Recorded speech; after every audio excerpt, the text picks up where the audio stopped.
Hi, so welcome to another lecture in the series of engineering chemistry. So we started part one in our previous lecture, and we're going to continue from there. So this is lecture two. And for lecture two, we are starting with molecules, ions, and their compounds. So we'll start from the basic definitions of molecules and compounds. So compounds are formed by chemical combination of two or more elements in definite ratio by mass to form new substance. From our previous lecture, we discussed elements, and for this lecture, we want to see the combination of elements. When they combine, what happened? So when elements combine chemically, they form a new substance, and that new substance is what we refer to as a compound. So the characteristics of each element is lost when they form a compound. And that's what makes it a new substance. So when elements are combined together chemically, they form new substance. And then that new substance is going to have its own unique characteristics that is different from the constituent elements. For molecules, molecules are the smallest unit of a compound that retains the characteristics of a compound. In other words, when you have a compound, you break the compound down to the smallest unit.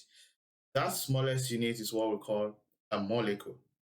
And that molecule will still retain the characteristics of a compound. For example, common salt. If you grind common salt to the finest powder, the smallest powder that you did is still gonna be a common salt. The smallest powder that you have is still going to be a common salt. And what does that mean? If you take that smallest particle and you put it in your mouth, it's still going to taste salty. It's still going to have a salty taste. And that's what we refer to as molecule. Even though you grind the compound to the smallest unit, you are able to get the smallest unit of a compound. That smallest unit is still going to retain the characteristics of the compound.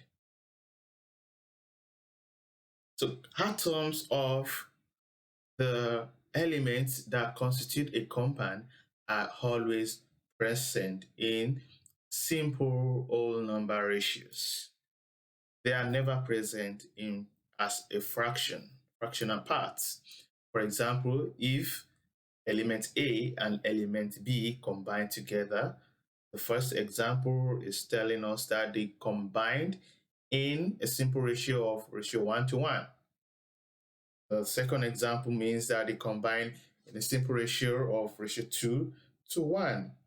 And thus, the third example is telling us that they combine in a ratio of 1 to 2. So compounds are formed by different elements coming together in a simple whole number ratio. They are never in fraction. They're not going to come together in a fraction.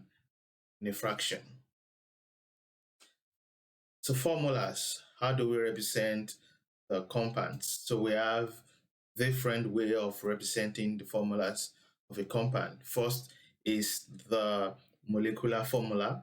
Molecular formula will show you the number and types of each atom. For example, ethanol is the molecular formula of ethanol is C2H6O. So it shows that we have carbon, we have hydrogen, and we have oxygen. So it's going to show us the number as well. We have 2 carbons, we have 6 oxygen, 6 hydrogen, beg your pardon, and we have 1 oxygen. So we also have what we call a condensed formula. Condensed formula indicates the structure. For example, if you see, condensed formula is telling us that we're going to have a CH3 together, CH2, and the OH. So if you go to the next one, which is the structural formula, you can see that you can easily predict the structural formula from the condensed formula. This is the CH3 and you have your CH3 here. This is CH2, then you have your CH2, and the OH, you have the OH here. But if you look at the molecular formula, you can see that it will be difficult for you to predict the structural formula from molecular formula, but you can easily do that from the condensed formula. So the last one is the molecular model, which we use a computer 3D to generate this kind of model. Ionic compounds. Ionic compounds constitute another major class of compounds. So they consist of ions, atoms, or group of atoms that bear a positive or a negative electric charge. That's why they are referred to as ionic compounds. They are the kind of compounds that are formed from bringing a negative and a positive charge element together to form an ionic compound. The many familiar compounds are composed of ions. For example, table salt, we have sodium chloride.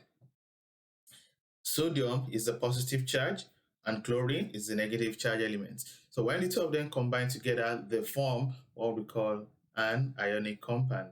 So they're generally referred to as salts. Ions and ionic compound. Ions are atoms or group of atoms with a former positive or a negative charge. So when you see an atom that has positive or negative charge on it, you call them ions. So there are two types of ions. We have cations, we have anions. So when you remove an electron or you remove electrons from an atom, you produce a cation, and they become a positively charged atoms. They become positively charged. Again, if you add an electron or electrons to an atom, it gives you an ion with a negative charge. So in other words, cations are the positively charged, while anions are the negatively charged ions. For example, we have lithium. Lithium has 3 protons and 3 electrons. So if proton wants to be stable, it's going to lose an electron. And when you loses an electron, the electron number is reduced into 2. Remember in our last lecture, I told you that the number of protons don't change. They're always constant. But when you remove an electron, then the number is going to change. So at the end, lithium becomes Li plus, which is a cation. Remember from the definition of a cation that says that when you lose an electron, you become positive charge, and then that means that you form a cation. Another example down here is the fluorine. Fluorine has 9 protons and 9 electrons. But in most cases, fluorine is going to gain an electron. It's not going to lose an electron because fluorine wants to be balanced. Fluorine wants to obey what we call Octet Rule. It wants to be balanced. So it's going to gain an electron, and when it gains an electron, then it's going to be negative. Remember the definition of an anion. An anion is formed when it gains an electron or electrons. So fluorine is going to gain 1 electron and becomes an anion and a negatively charged ion. So these are the simple definition again. Cations are formed when an atom loses 1 or more electrons. Anions are formed when an atom gains 1 or more electrons. So we have the case of magnesium. Magnesium is going to lose 2 electrons so that it can be stable. Now, let's check. This is what we call an equation. For every equation, it has to be balanced. You have to balance the mass and you have to balance the charge. Magnesium is just 1 magnesium. On the product side, magnesium is also 1. So that means that the mass is balanced. But what about the charge? Magnesium here has no charge. But now we are having 2 plus here, charge. So we have to balance it. How do we balance? That means that you're going to add 2 negative electrons to this side, so that when you want to balance the charge, it's going to be plus 2 minus 2, which is going to be 0. So that means the charges are balanced. The charges there is 0, and the charges there will also be 0 by the time you add 2 electrons, which is negative, to plus 2 plus, then it's going to give you 0. Another example is fluorine. When fluorine gains an electron, it becomes negatively charged, -1. So for the masses, the mass is balanced. This is 1 fluorine, 1 fluorine. But for the charge is not balanced. We have negative charge here. We have negative charge on the product. So which means we're going to add a negative charge also here, and that makes it balanced. So you have 1 negative charge, you have another negative charge, and it makes it balanced. So more examples, how ions are formed. For example, sodium ion. Sodium, we have a sodium atom, and before a sodium can be balanced, it has to lose an electron, because sodium is 281. So it needs to lose these 2 electrons to become 28 and be balanced. So when it loses an electron, it becomes sodium cation, Na+. Now look at here. Sodium has 11 protons and 11 electrons. But when sodium loses an electron, the electron is reduced to 10, from 11 to 10. So if you now do the calculation here, this is 11 minus 10, then it gives you +1. This is where this positive charge is coming from. So we remove 10 from 11, then you have a +1. That's where you have sodium plus. And then remember that the charge is going to depend on the number of electrons that the atom is losing. For example, magnesium is going to lose 2 electrons. Magnesium is 282. So for magnesium to be balanced, it's going to lose these 2 electrons at the end to form 28. So how many electrons? 2 electrons. That's why it's going to be Mg2+. Look at it here. It has 12 protons, 12 electrons initially, and then when it loses 2 electrons, then it has 12 protons and 10 electrons. So if you subtract 12 minus 10, then it gives you +2, and that's why you have Mg+2. Let's look at another example, fluoride ion. Now, fluorine has a 7 at the outermost shell, 7. So that means fluorine needs 1 electron to be balanced to become 28. It needs 1 electron. So when it gets that 1 electron, it's going to be balanced. And then, because remember the definition of anion, it gains electron, you become negative. So it's going to be -1. Now let's check. Fluorine has 9 protons and 9 electrons initially. And at the end, it has 9 protons. The protons remain the same, it doesn't change. But because it has gained 1 electron, the electron now is 10. So if you have +9 minus 10, it's going to give you negative -1. And that is where this -1 is coming from. So when you have 9 minus 10, it gives you -1. That is why you have that -1. Now, how can we predict the ion charges? We can actually predict them from periodic table. Not all of them, but some. For example, if you belong to any element belonging to group 1A, it's going to be +1. Elements belonging to group 2 is going to be +2.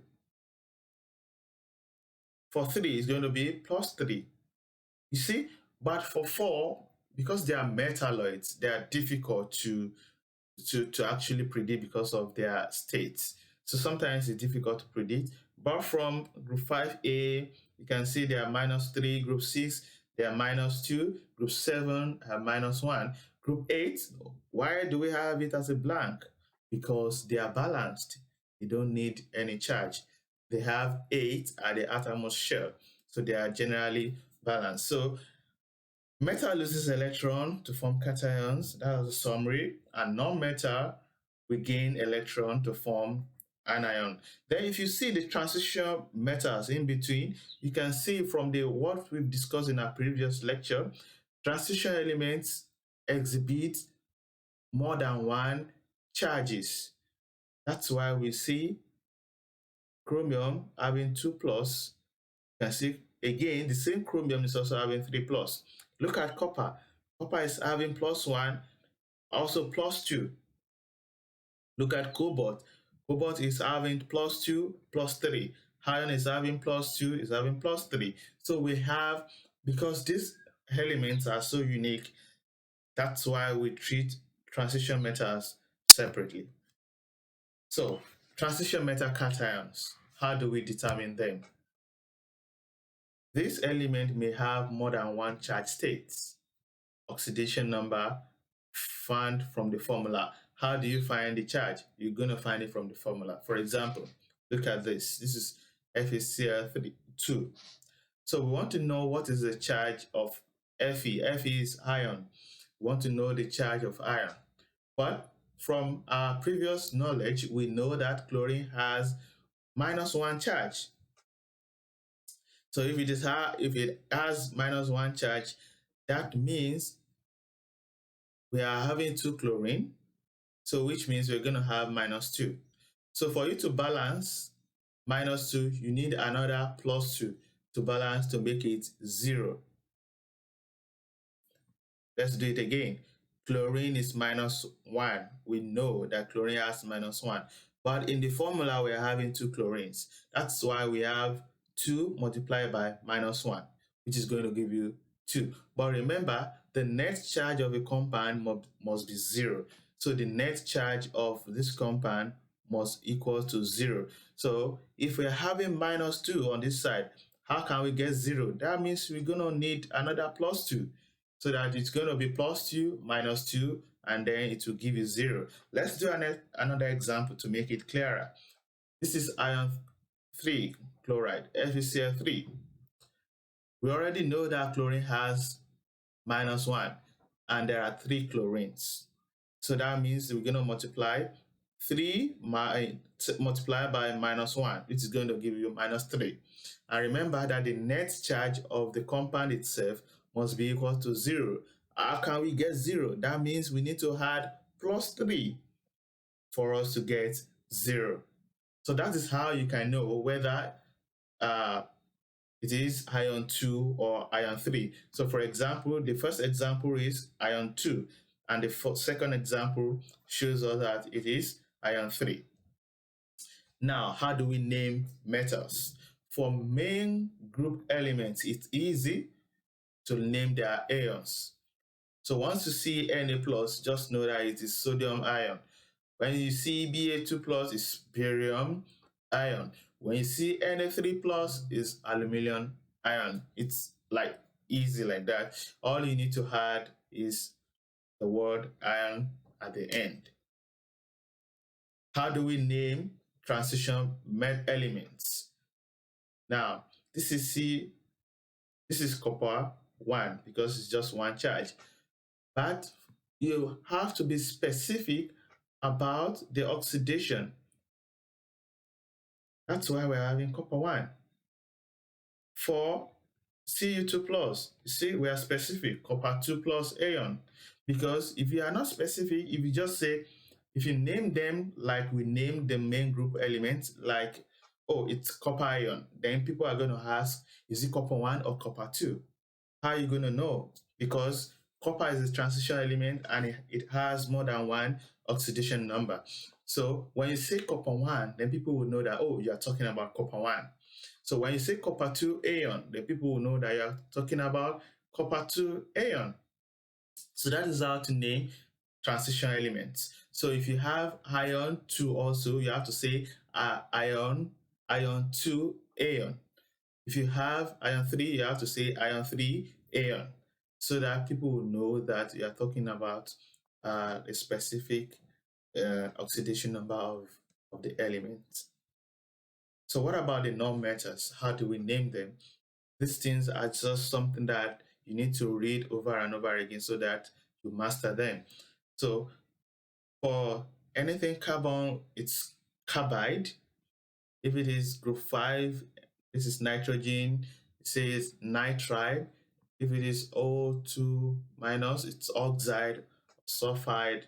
Group 7A, it's going to be fluoride, chloride, bromide, iodide. So all you need to do is to add IDE as a suffix. IDE as a suffix. The reason why we're starting from group 4A to group 7A is because these are the groups that are non-metals, that have the non-metals. Group 8, like I said, they don't have any charge, so we don't need to deal with. Okay, so let's talk about polyatomic ions. Polyatomic ions are a group of atoms or molecules with a net charge. So there are two types. We have polyatomic anions. The polyatomic anions are the one that is negatively charged, and the polyatomic cations are the one that are positively charged. So polyatomic ions, they are grouped together. So it doesn't mean that this minus is being carried by the H. No, it's being carried by the two of them. You cannot separate them. That's why they're called polyatomic ions. So you cannot separate them. For example, also the NH4 plus, it doesn't mean that this plus belongs to hydrogen. It belongs to all of them. So you have to group them together. So those are examples of polyatomic ions. Then we have this table for you. Please study the table and get used to the names of the polyatomic ions that we have. The CN is cyanide that we talked about. If you go to the base, we have nitrite ion, nitrate ion, and so on and so forth. So you need to get used to this table and practice them so that it won't give you much problem when you're trying to name polyatomic ions. So for polyatomic anions, how do we name them? For example, this is called hydroxide ion. This is cyanide ion. You can see the ID that is ending them. So, but we have some complex one. For example, SO4 2 minus is called sulfate ion, and SO3 2 minus is called sulfite ion. So when you are naming them, there are simpler ones that you just need to end them with IDE, where there are complex ones that you need to get used to how you name them. So let's do some learning check. Name the following: Pb2 plus, NaOH. So before you can name them, you have to find what type of element is this. Is it the main group? Is it the transitional element, so that you know how to give name to them? Then also you can work this out from the previous slide that we did. Second one says categorize the following into elements, compound, and ions. So you need to categorize if it is an element, compound, and ion.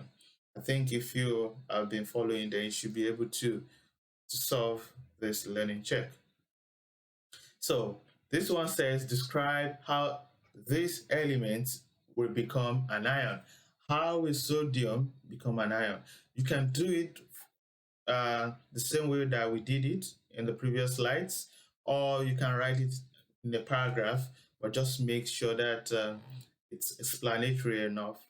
How will chlorine become an ion, magnesium, and oxygen? Please check the previous slide and then work it out. So library work, you have to find examples of polyatomic cations. It's to be interesting if you can find some other examples. So ionic compounds. Ionic compounds generally involve a metal and non-metal. So ionic compound like we've said before, it's going to be the formation between a positive and a negatively charged ions. For example, sodium chloride. So all ionic compounds are neutral in charge. So when they come together, their charge is going to be zero, even though they have charges here, but you can see the negative and the positive are going to cancel each other's out.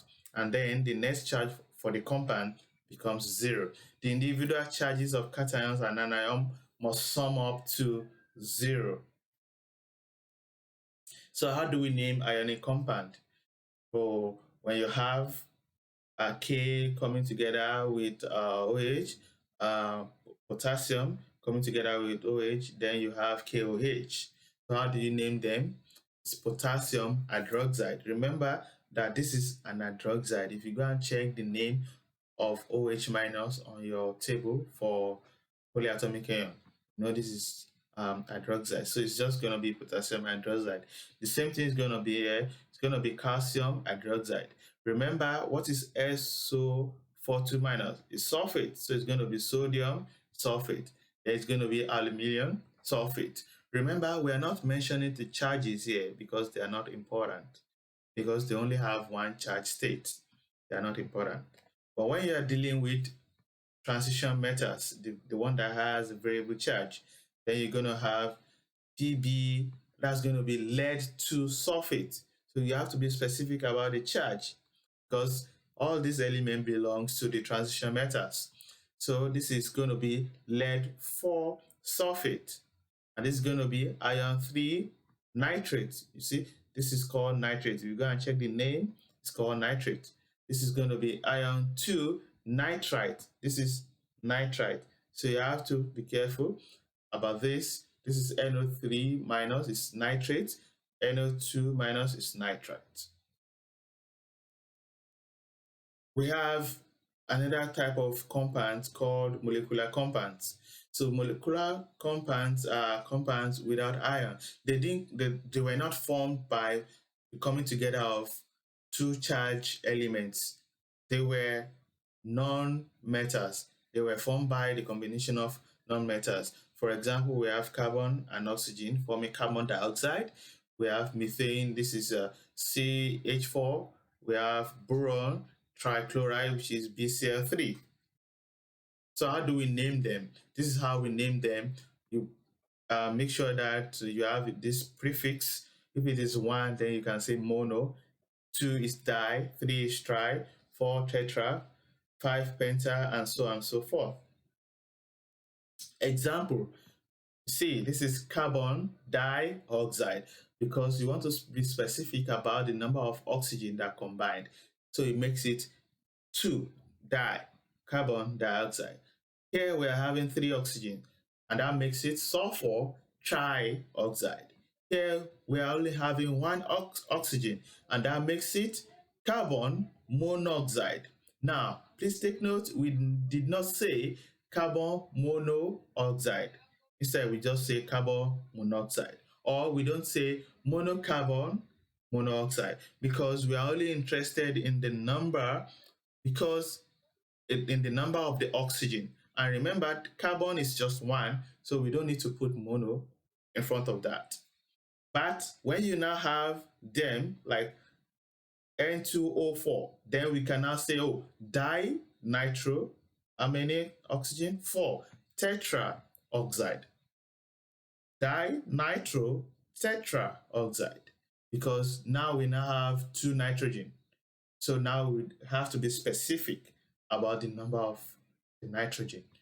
But for here, we're only having 1 carbon, 1 sulfur, 1 carbon again. So we don't need to put mono.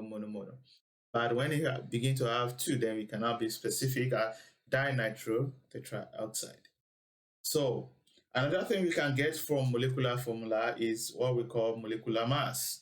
So molecular mass of a compound is the summation of the atomic masses of the constituent elements. For example, CaCO3, calcium carbonate. What are the constituents? The constituent of this compound is calcium, carbon, and oxygen. And from the definition, the atomic masses, you sum them together. So you can check your periodic table to find the atomic mass. What is the atomic mass of calcium? 40. Atomic mass of carbon, 12. Atomic mass of oxygen is 16, beg your pardon. But because we're having 3 oxygen, then you multiply it by 3, and that makes 48. So at the end, you get 100 gram per mole. Please always put the unit at the end, 100 gram per mole. So that will be the molecular mass. So let's do some learning check again. So name the following: NO, BCl3, and O3. Should be able to do that. Then calculate the molecular mass of the following compounds. We have NaCl, NaOH, and NH4Cl. So take up your periodic table and just do it the way we did for calcium carbonate. The library work, please read more about naming compounds. So we go to Octet Rule. I've mentioned this rule over and over again in our previous lecture and into this lecture. So what is Octet Rule? Why do we need a rule like that? So chemical compounds tend to form so that each atom has an octet of electron in its highest energy level, that is the outermost shell. Now, octet simply means 8 when you're talking about octet. So this octet rule says an element or an atom will be stable, be happy, if it has 8 electrons in its outermost shell. So we have different energy level shells. We have K, L, M, N, and so on and so forth. So for the first shell, which is K, you can hold 2 electrons. Then shells after that will hold 8 electrons. Okay, so if you check your periodic table, you see that there are some elements with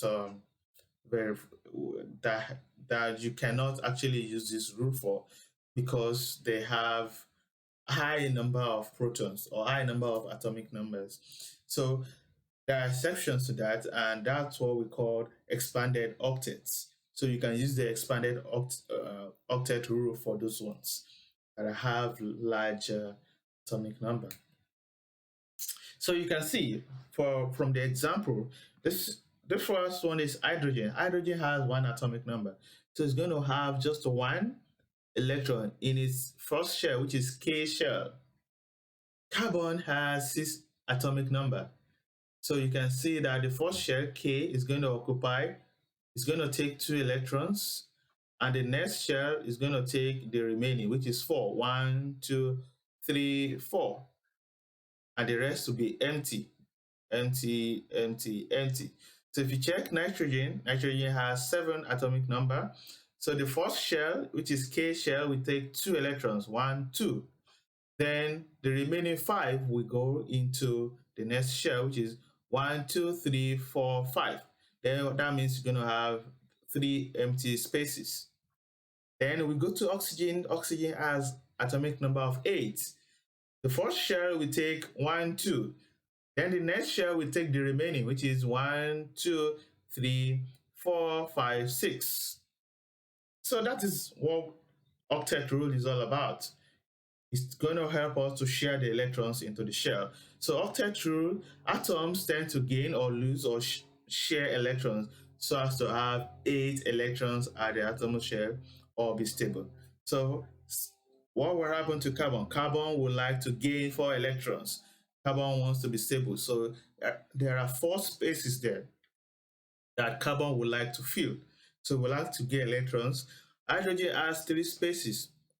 You would like to gain 3 electrons. And oxygen has 2 spaces, and it will also like to gain 2 electrons. So this is a table that you can just study. You can see hydrogen, just 1 shell. Helium, this is helium, just 1 shell. Then go to lithium. There are 2 shells. Lithium, the first shell will take 2 electrons, the next one will take 1. Again, for beryllium, the first shell 2, then this 2. Then boron, and so on and so forth. So if you can just study this table, you see how this electron has been distributed. If you check the third one, you can see that the first shell is 2, the next shell is 8. So you cannot accommodate anyone. So you have to transfer the remaining electron to the next shell. So that's how they be. Once they are 8, they're going to transfer the electron to the next shell. So from that, then we can now talk about Lewis structure and an electron configuration showing only the valence electrons around the chemical compound. They are the Lewis structure. As a matter of fact, for an atom, we are more interested in the electrons in the outermost shell. Why? Because that is the electron that they're going to use to form bond or to react with another atom. So we are generally interested in the valence electron. We are not interested in the electrons that are inside. Those ones, they're not going to partake in the reaction. But the ones at the outside, they will be the one to partake. And that's why we are interested in the valence electron. So valence electron, we also have types. We have the one that are shared electrons. Those are the ones that are actually going to participate in the bonding. Then we have the unshared pair or lone pair, a pair of electrons not involved in the bonding and belong only to one atom. So some of them don't involved in the bonding. We will get to that later and see the ones that are involved. So before you can understand the ones that are involved in bonding and the ones that are not, you have to do what we call electron dot structure. For example, hydrogen has one electron. That's why it's carrying one dot. Helium has 2. That's why it's carrying 2 dots. Lithium has 1 in its outermost shell, remember, in their valence electron. So lithium also has 1 electron in its outermost shell. That's why it's carrying 2. Beryllium is carrying 1. Then beryllium is carrying 2. Lithium is carrying 1. Beryllium carries 2. Boron carries 3, and so on and so forth. As you can see, if you belong to group 1, you're going to carry 1 anyway. If you belong to group 2, you're going to carry 2. If you belong to 3, you're going to carry 3. If you belong to 6, you're going to carry 6. But I want you to note something. Look at how these electrons are being arranged. You can see these ones, they are together. These ones are together, and these ones are single. So that means these are what we call paired electron. These are paired electron. They are paired electron. For fluorine, fluorine has how many paired electron? Fluorine is going to have 1, 2, 3. 3 paired electron. For neon, how many paired electron does neon have? Neon is going to have 1, 2, 3, 4. 4 paired electrons. How many paired electron does sodium has? Sodium has no paired electron. It's just 1 electron. Magnesium has no paired electron. Aluminum has no. Sulfur, no. Phosphorus has 1. This is the 1. Sulfur has 2. 1, 2. And these ones are not paired. So you need to also to master this and see which element has paired electron and which element doesn't have. For example, nitrogen also has just 1 paired electron. The rest, 1, 2, 3, they are not paired. Oxygen has 2 paired electrons. These ones are not paired. So please master this electron dot structure and know which element has paired electron, which one, and how many paired electrons do they have. So when drawing Lewis structure, we're going to use this information. First, determine the type and the number of atoms. Find the total number of valence electrons. Then arrange atoms with carbon in the middle. If there's no carbon present, go for the least electronegative element in the middle. We discussed electronegativity in our previous lecture. Then note, hydrogen is never the central atom. Then you can now have the unshared pairs of electrons forming octets. For example, let's take NH3, which is called ammonia, as an example. So ammonia has nitrogen and hydrogen. So ammonia has, nitrogen, beg your pardon, has 7 electrons. So if you distribute that 7 electrons, it's going to be 2, 5. So this 5 is the 5 is the valence electron. Then again, nitrogen has just 1 electron. Now the next step is that we should find the central atom. Which of these is central atom? Remember that the rule says that hydrogen can never be a central atom. So nitrogen is going to be our central atom. The next thing is to draw the structure and the electrons using electron dot configuration. Remember from that slide, I told you that nitrogen has one paired electron, then the rest are distributed around it. If you also look at that slide, you see that hydrogen is having 1 electron, hydrogen 1 electron, hydrogen 1 electron. Remember, we are having 3 hydrogen. So that's why we have 1, 2, 3. So when the 3 comes together to nitrogen, nitrogen is ready to share 1 electron with this hydrogen, 1 electron with this hydrogen, and 1 electron with this hydrogen. And from this, they can now form the bond. Remember, hydrogen needs how many electrons to be stable? Just 1, because hydrogen has only 1 shell, which is K shell. And inside K shell, you only need 2 electrons for K shell. So nitrogen gives 1 hydrogen, 1 electrons to hydrogen to be stable. Hydrogen also gives this 1 to nitrogen because they are sharing. So if you count the total number of electrons around nitrogen, you discover that it's now 8.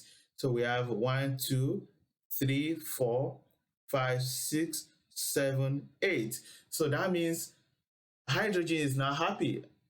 I mean, nitrogen is now happy. Nitrogen now has 8 electrons. Hydrogen also is also happy because they have 2 electrons. So at the end of the day, you're going to have a structure like this. And then you have your pair electron because they don't take part in the bonding. That's why they are just there. So you're going to leave them there like that. So do some learning check and describe the formation of the following compounds using electron dots and Lewis structure. From the previous slide, you can figure out which one is going to be the central atom. So when you figure it out, remember also go to the electron dot and see how many electrons are free for bonding and how many electrons are paired electrons. Then again, for this one, remember, this is CO2. From the rule says that you have to make carbon the central atom, which means carbon is going to be the central atom for CO2.